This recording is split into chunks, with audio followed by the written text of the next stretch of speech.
If I told you the plane that scared us the most looked like a mistake, you wouldn't believe me. Stay with me. At the end, I'll tell you what that mistake really did to the war. September 1st, 1943. Dawn. Rabaul Airfield, New Britain. Lieutenant Commander Saburo Sakai scans the intelligence report. His right eye, the left one, American gunners took it over Guadalcanal, 31 years old, Kashiwa, Japan. His father taught him to hunt cranes, led the target, don't aim where it is. The report makes him laugh out loud. New American fighter designation F6F Hellcat. Weight 12,000 pounds loaded, double our zero. Through the tent flaps, his squadron's A6M Zeros line the runway, sleek aluminum, 2,200 pounds empty. For 2 years these machines dominated Pacific skies. British Hurricanes fell. American P-40s burned. Dutch Brewster Buffaloes died in flames. This new Hellcat seemed absurd. Americans building fighters like cargo planes. Heavy, slow, stupid. Lieutenant Minoru Suzuki enters the briefing tent. 26, 7 victories.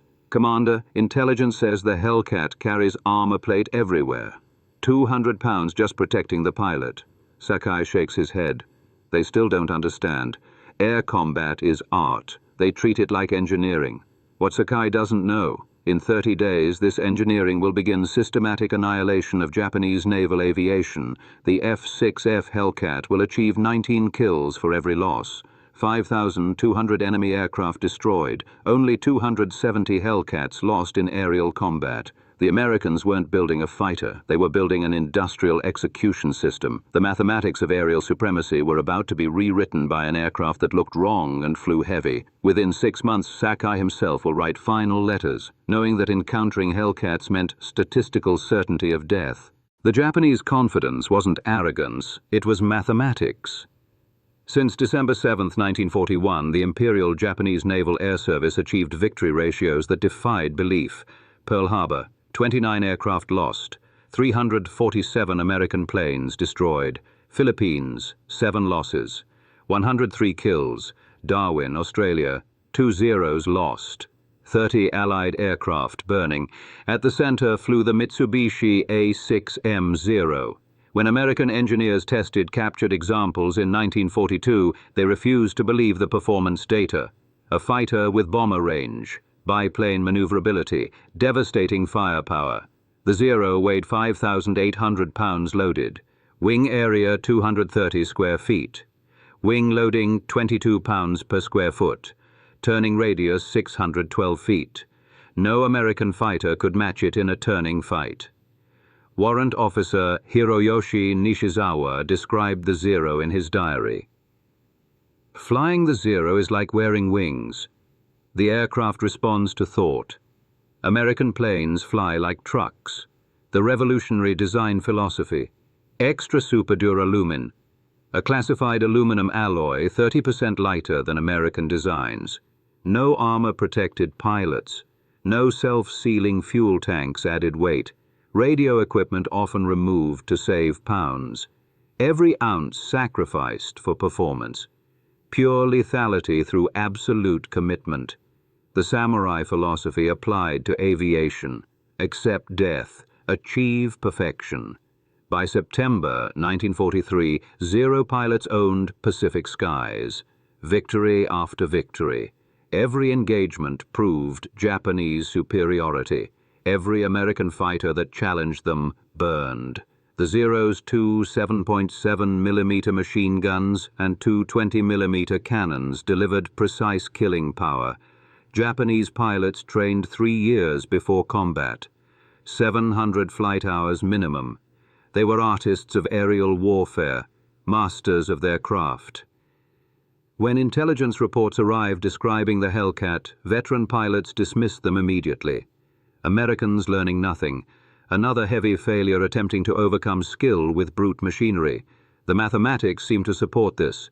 The Hellcat's wing loading, 36 pounds per square foot, turning radius over 900 feet. In any turning engagement, the Hellcat would be helpless prey.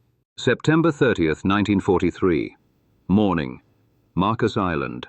Petty Officer, First Class. Yoshio Fukui escorts a reconnaissance mission. Below, the Pacific stretches empty. Blue water, white clouds, no threats. Then he spots them. 6 dark shapes climbing from southeast.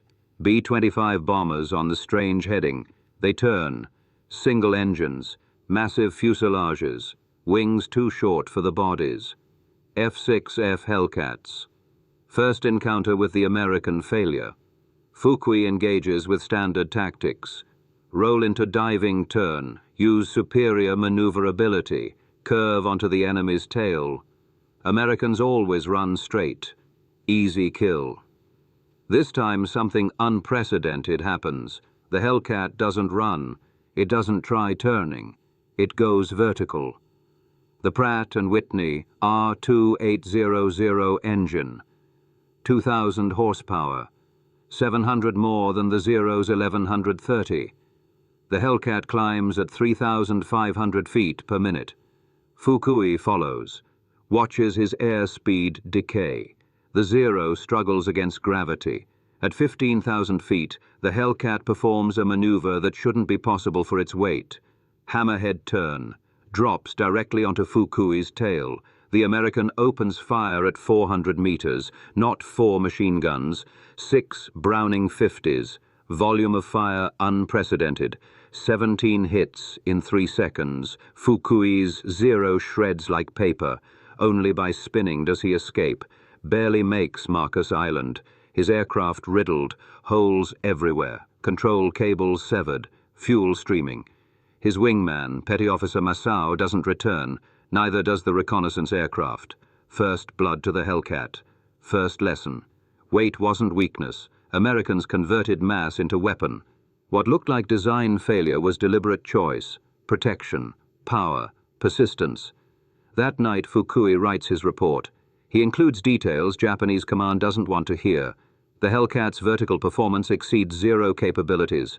Its firepower devastates. Standard tactics ineffective. Command files the report, marks it low priority. Anomaly. Single engagement. Meaningless. 3 weeks later, 12 more Zeros encounter Hellcats over Wake Island. 8 Zeros shot down. No Hellcats lost. The anomaly becomes pattern. The Mockery begins dying. October 5th, 1943. Wake Island. 20,000 feet. Lieutenant Yoshio Shiga leads 12 Zeros from 252nd Air Group. Below, 12 F6F Hellcats cruise in 3 divisions. Perfect tactical situation. Japanese hold altitude. Position. Surprise. Victory is certain. The engagement shatters Japanese doctrine. Zeros dive. Hellcats don't scatter. They maintain formation. Accelerate in gentle dive. Keep energy high. Zeros open fire at maximum range, hoping for lucky hits. The Hellcats simply absorb punishment. The armor, 212 pounds of plate protecting the pilot, 110 pounds around oil system, self-sealing tanks absorbing dozens of hits. Bullets strike. Hellcats continue flying. Zeros exhaust ammunition in diving passes. Now the Hellcats counterattack. Shiga's wingman, Petty Officer Tanaka, lines up what looks like perfect shot. Hellcat in his sights. 200 meters. He fires. Sees hits. Wings. Fuselage. Engine cowling. The Hellcat doesn't even smoke. It rolls inverted. Dives straight down. Tanaka tries to follow. The Hellcat accelerates to 520 miles per hour. The Zero's controls lock up at 480. Structural limits. The Hellcat pulls up. Tanaka can't. His wings start to fold. He ejects from the dive at the last second. Crashes into the sea. 8 Zeros shot down. No Hellcats lost. The fundamental equation changed. Japanese designed for maneuverability. Americans designed for survivability and firepower. In turning fights, Zero wins. But Hellcat pilots refuse turning fights.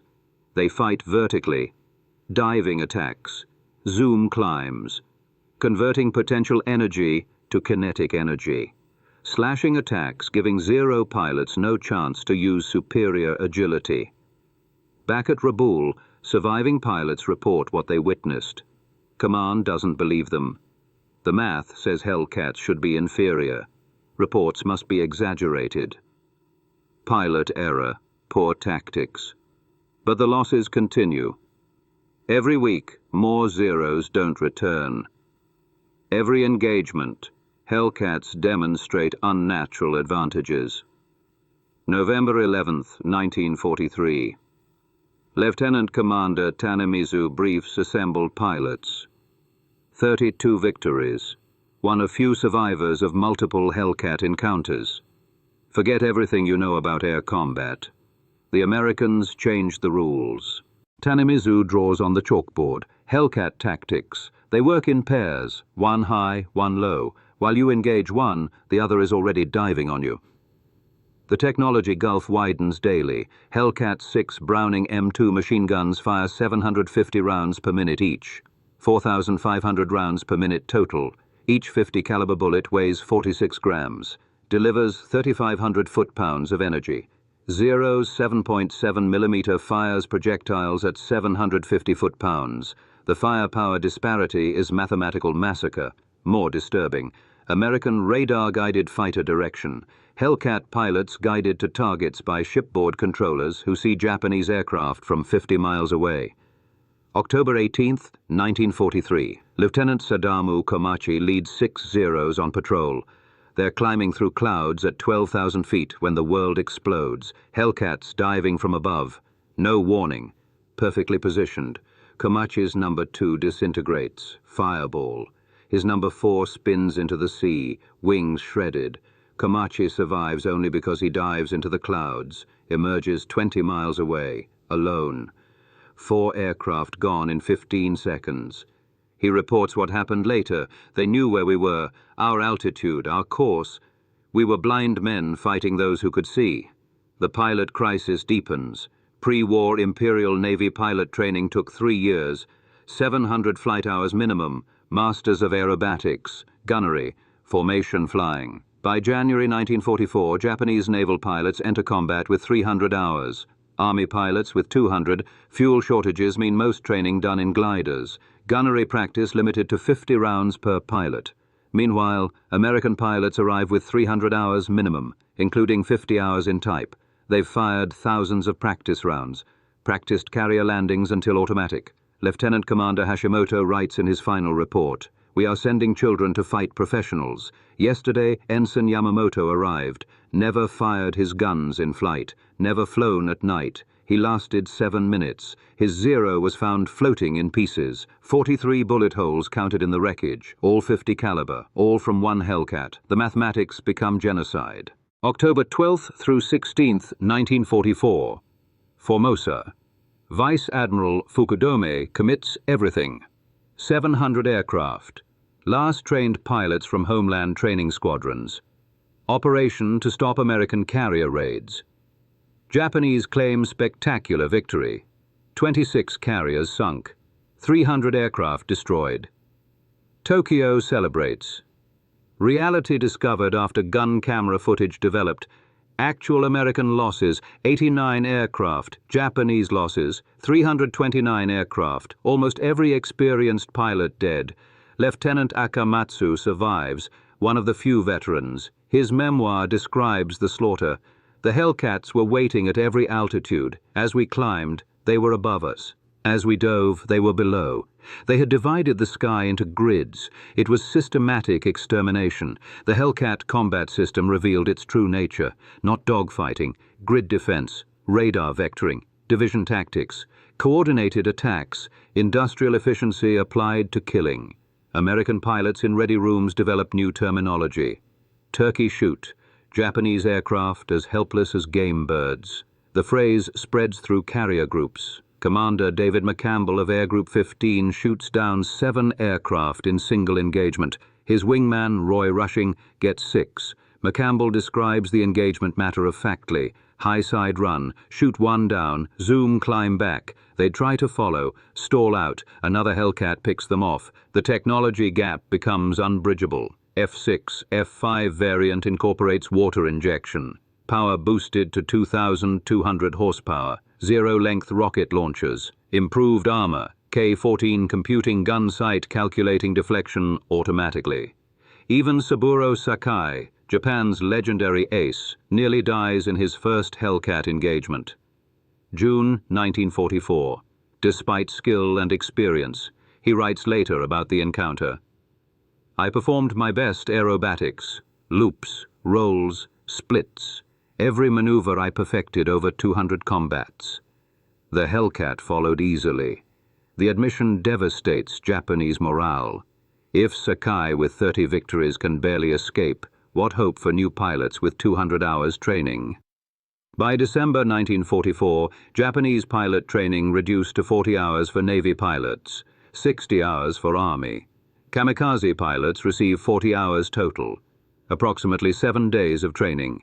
The Empire no longer producing fighter pilots, producing guided missiles with human guidance systems. April 1945.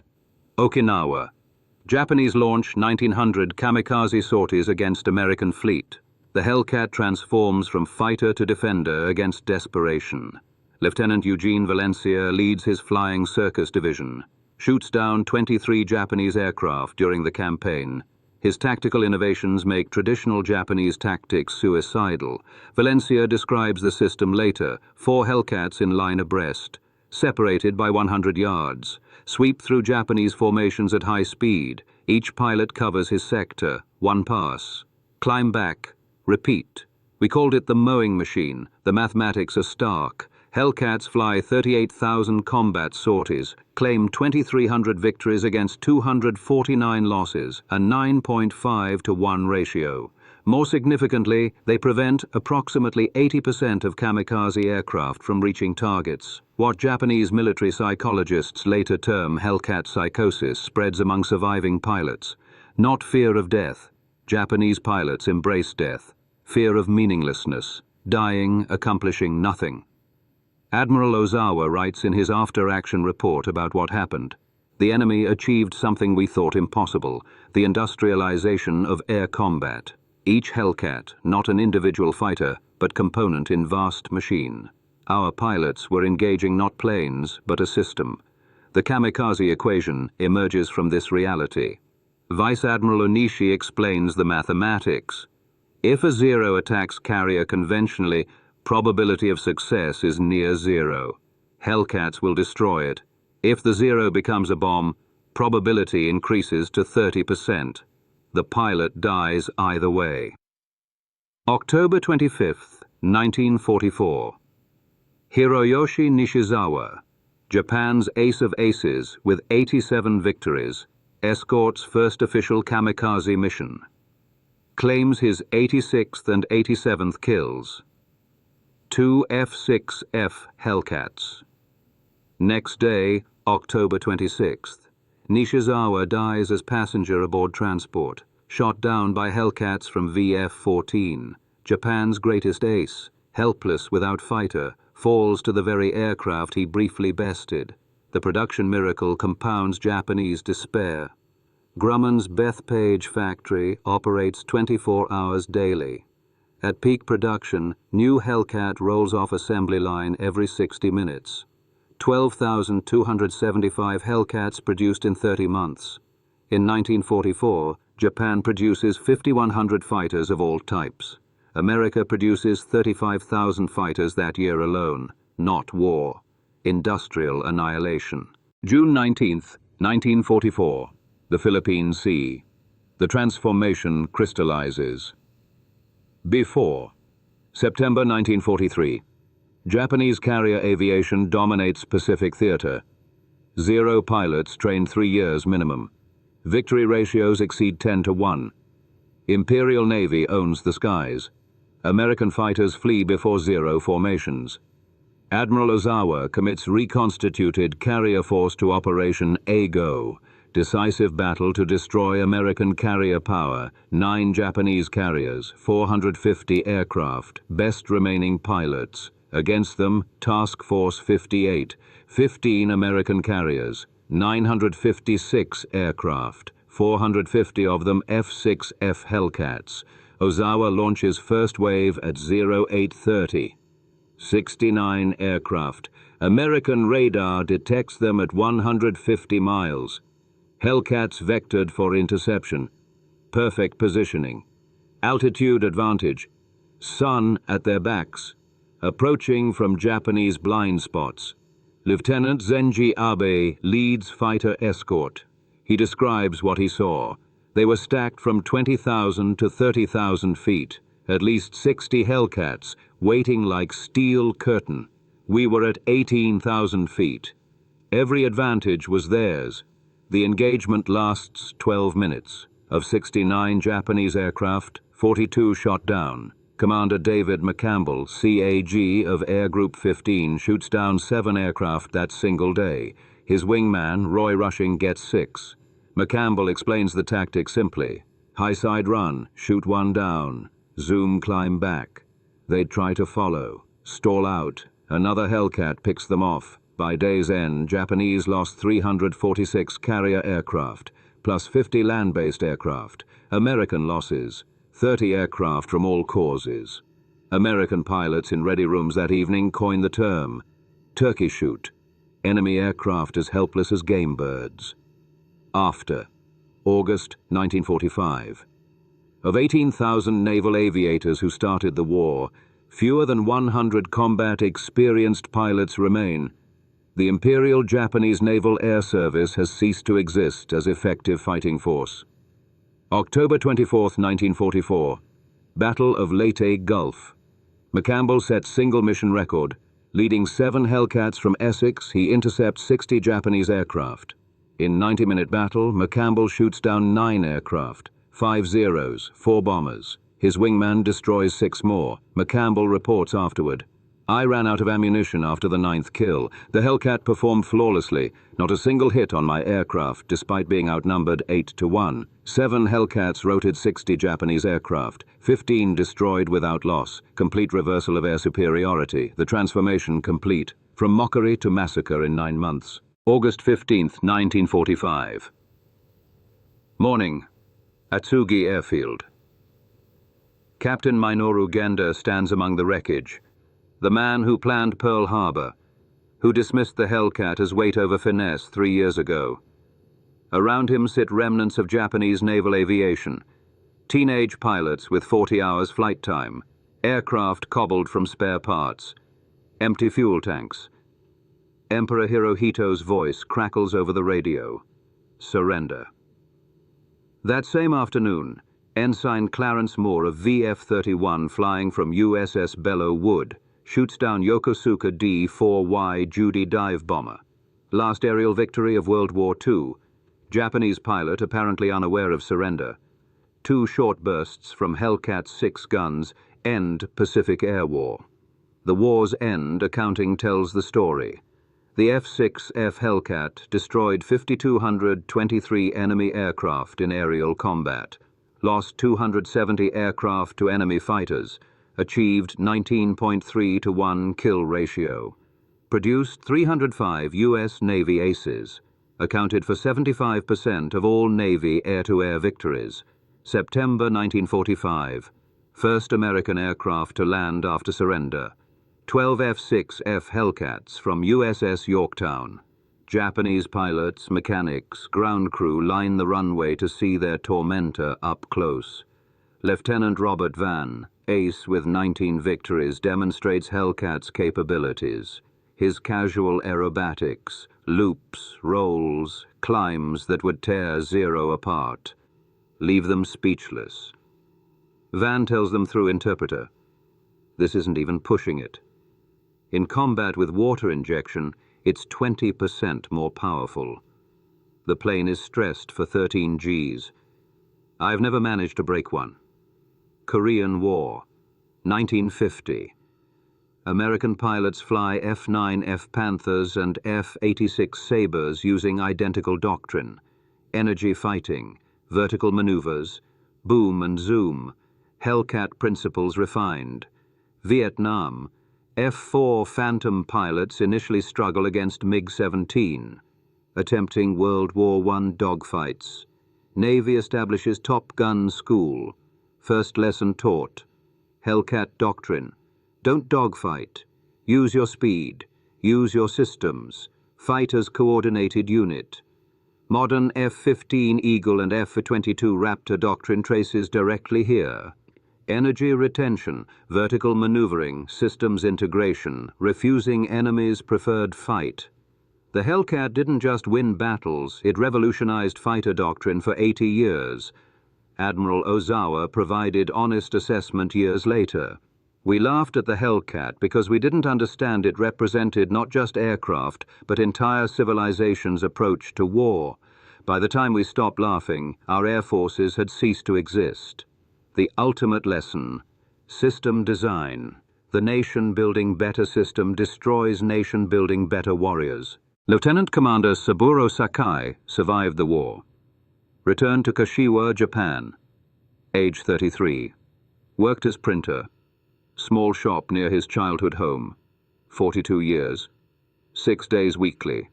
Rarely mentioned the war to customers or family. His victories. His losses. The eye he gave. Died September 22nd, 2000. Age 84. Natural causes in his sleep. Obituary in local paper. Mr. Sakai served as naval aviator during Pacific War. 2 sentences. No mention of his 30 victories. Nothing about surviving when 18,000 others didn't. His memoir, published in 1957, includes single paragraph about the Hellcat. The Zero made Japan a great naval power. The Hellcat made Japan realize it was never as great as it believed. We thought we were samurai. The Hellcat showed us we were just men with outdated weapons facing the future. In his final interview, age 83, he's asked about American pilots. His response: every Japanese pilot who survived the war survived because a Hellcat pilot chose to let them live. That is the ultimate defeat. Existing at your enemy's discretion. Commander David McCampbell returned to Florida. Worked in commercial aviation. Retired 1964. Died 1996. Age 86. His Medal of Honor citation mentions his 34 victories. Doesn't mention the systematic destruction of Japanese naval aviation he helped execute. The Hellcat itself. Retired from U.S. Navy service 1954. Some served in French Navy until 1961. Most scrapped, melted down, recycled. A few survive in museums. Visitors walk past them. Read the plaques. F6F Hellcat. 19-to-1 kill ratio. Numbers that don't capture what they meant. The end of an empire's dream. The industrial might of democracy applied to warfare. That's the legacy. Not philosophy. Not abstract lessons. Concrete facts. The aircraft that weighed twice what its enemy weighed, flew half as gracefully, survived everything, won decisively. The Japanese laughed at the F6F Hellcat, called it failure, mockery, barrel with wings. The Hellcat had the last laugh. It always did. Like this video if you learned something. Subscribe for more untold stories. Comment where you're watching from. History remembers the victors. We remember why they won. The truth is, it was belief. We won because we never stopped believing we could. History remembers the victors. We remember why they won.